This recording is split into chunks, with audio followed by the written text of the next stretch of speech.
balita na talagang nakalungkot, sumindak sa akin habang ako'y nasa Hong Kong, ay ang balita po na naghiwalay na si Bea at saka si Dominic Roque. I'm talking about Bea Alonzo and Dominic Roque.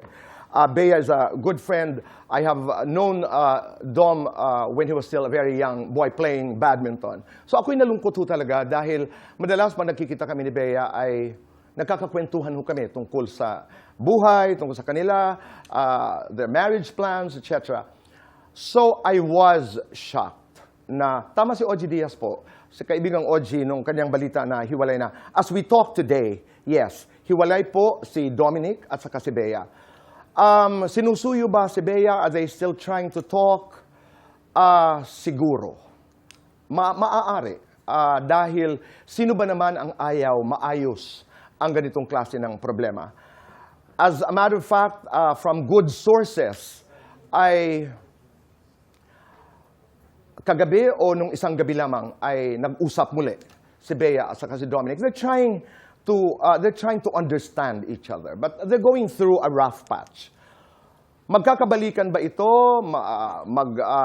Tatagumpay ba sa panunuyo si Dominic or sila ni Bea? We don't know. Wala ho makakasagot ng katanungan na yun.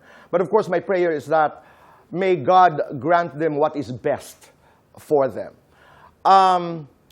Ito lamang ang nalilito ako. Diyan muna tayo sa hiwalay. So I am confirming, yes, that hiwalay sila ngayon. At last night or 2 nights ago, nag-usap yung dalawa. Ano ang status? Wala. I think, kung tama ang aking source, Bea ay isinuli na ang kanilang engagement ring. But are they hoping? Ako ang hula ko is yes. Kasi hindi naman, you don't say, tomorrow I'm going to stop loving. Yung prenup po ay medyo na-shock ako because ang pagkakaalam ko po, many months ago, napag-usapan ho ito sa aking pagkakaalam. And I'd like to confirm this with my friends, my sources. Because when this was being talked about, yung prenup po, ang nag-volunteer sa nanay ni Bea na okay ang prenup ay si Dominic.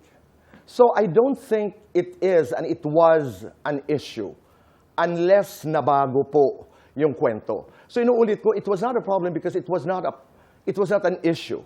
To be fair to Dominic, it was not an issue for Dom. So did they call off the wedding? Yes. Pero marami na ho kasi ang lumalabas na April ang wedding, Tagaytay ang wedding, kinancel ang wedding. There was no April.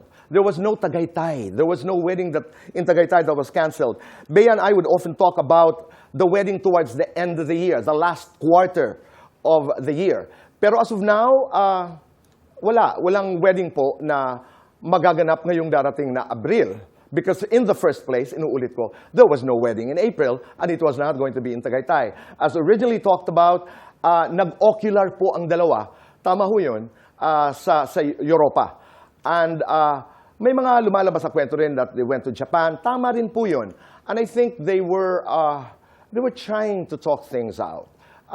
Bea, ito ang ayaw ko, Naitay Kapuso. Dito sa kwentong ito, pinapalabas na ang may problema si Bea Alonzo kasi naghiwalay sila ni Gerald Anderson, naghiwalay sila ni Zanjo Marudo, ay hindi nagtatagal ang kanyang mga relasyon. To me, napaka-judgmental po nun. Yes, you and I have the right to comment. Yes, we have the freedom of speech. Pero ako ay appeal for kindness. What do we really know about this relationship? Do we know the nuances?